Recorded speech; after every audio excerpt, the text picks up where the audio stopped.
नमस्कार दोस्तों, आज हम आपको लेकर चलेंगे उत्तराखंड की शांत वादियों में बसे एक ऐसे दिव्य स्थल की ओर जहां प्रकृति और भक्ति का एक साथ सांस लेते हैं।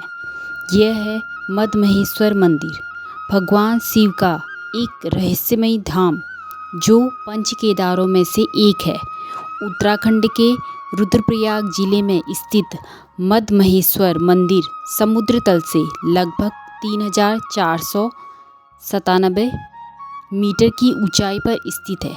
यह मंदिर एक खूबसूरत घाटी में बर्फ से ढके पहाड़ों और हरे भरे जंगलों के बीच स्थित है। यहाँ से निकटतम बड़ा शहर ऊखीमठ है और ट्रैकिंग की शुरुआत रासी गांव से होती है। पंच केदार यानी भगवान शिव के 5 प्रमुख रूप केदारनाथ, तुंगनाथ, रुद्रनाथ, कल्पेश्वर, मद्महेश्वर। मान्यता है कि महाभारत के युद्ध के बाद पांडवों ने अपने पापों का प्रायश्चित करने के लिए भगवान शिव की तलाश की थी, लेकिन शिव उनसे नाराज थे और उन्होंने छुपने के लिए बैल का रूप धारण कर लिया। शिवजी के शरीर के विभिन्न अंग जहाँ जहाँ प्रकट हुए वहीं पंच केदार मंदिर बने।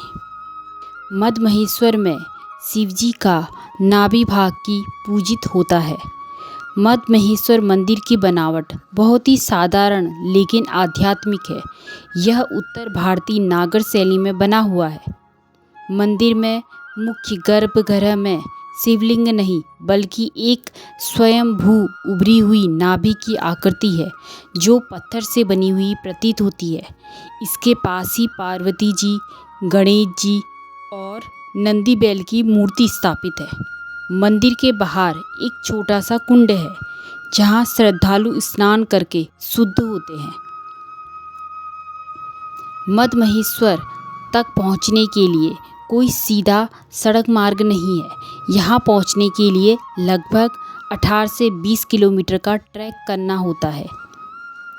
यात्रा मार्ग ऋषिकेश, ऊखीमठ, रासी गांव से मद्महेश्वर पैदल ट्रैक है।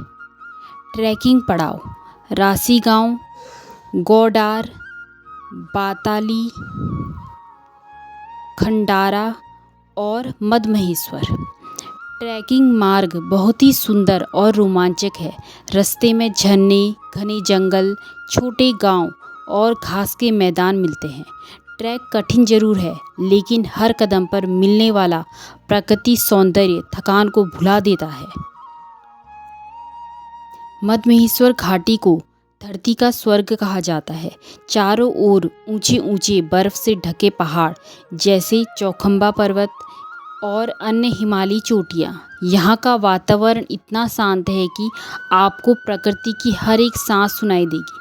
पक्षियों की मधुर चहचहाहट, हवा की सरसराहट और पहाड़ों की गूंज एक अलौकिक अनुभव देती है। सबसे अच्छा समय यात्रा के लिए मई से जून और सितंबर से अक्टूबर रहता है। मानसून और कड़ाके की सर्दियों में रास्ता बंद रहता है। यहाँ हर साल ज्येष्ठ पूर्णमासी से भाद्रपद माह तक विशेष पूजा अर्चना होती है। मंदिर का संचालन केदारनाथ के पुजारियों द्वारा ही किया जाता है। मंदिर में दर्शन का अनुभव बहुत ही दिव्य होता है। कहा जाता है कि यहाँ शिवजी की उपस्थिति इतनी प्रबल है कि भक्तों के मन की सारी बातें बिना कहे ही सुन लेते हैं। एक लोक कथा के अनुसार जो भक्त सच्चे मन से यहाँ दर्शन करता है उन्हें अगले जन्म में मोक्ष की प्राप्ति होती है। मद्महेश्वर में कुछ सीमित बेसिक गेस्ट हाउस और धार्मिक ट्रस्ट द्वारा संचालित धर्मशालाएं हैं। ट्रैकिंग मार्ग में छोटे गांवों में भी होम स्टे मिलते हैं। साधारण उत्तराखंडी भोजन जैसे दाल, चावल, रोटी, सब्जी उपलब्ध होता है। यहाँ की यात्रा के दौरान नाश्ता और पानी की बोतल साथ रखना जरूरी है, क्योंकि मद्महेश्वर एक ऐसे संवेदनशील और उच्च हिमालयी क्षेत्र में है पर्यावरण संरक्षण अत्यंत आवश्यक है। यात्रियों से अनुरोध है कि प्लास्टिक का प्रयोग न करें, कूड़ा न फैलाएं, स्थानीय संस्कृति और प्रकृति का सम्मान करें, पेड़ पौधों और जीवों को हानि न पहुंचाएं। मद महेश्वर का हर कोना शानदार है। सूर्य उदय और सूर्य अस्त के समय मंदिर की पृष्ठभूमि में बर्फीली चोटियां स्वर्णिम हो जाती हैं। अब बात करते हैं कुछ खास टिप्स की। कैमरा या फ़ोन पूरी तरह चार्ज रखें। पावर बैंक जरूरी है, यहाँ बिजली सीमित है। गर्म कपड़े, ट्रैकिंग शूज और रेनकोट साथ लेकर रखें। मद महेश्वर सिर्फ एक मंदिर ही नहीं बल्कि एक आध्यात्मिक यात्रा है। यहाँ आने पर ऐसा महसूस होता है जैसे आत्मा और परमात्मा के बीच की दूरी मिट गई है। अगर आप जीवन की आपाधापी से कुछ समय दूर जाना चाहते हैं, खुद को खोजने की चाह रखते हैं या फिर शिव के सानिध्य को अनुभव करना चाहते हैं तो मद महेश्वर आपके लिए एक आदर्श स्थान है। तो दोस्तों, ये था उत्तराखंड के एक छुपे हुए रत्न मद महेश्वर मंदिर का संपूर्ण विवरण। यह स्थल प्रकृति, भक्ति और रोमांच का अनोखा संगम है।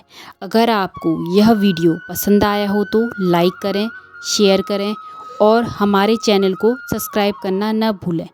कमेंट में ज़रूर बताइए, क्या आपने कभी मद महेश्वर की यात्रा की है या करने की योजना बना रहे हैं। बोलो शिव शंकर महादेव की जय।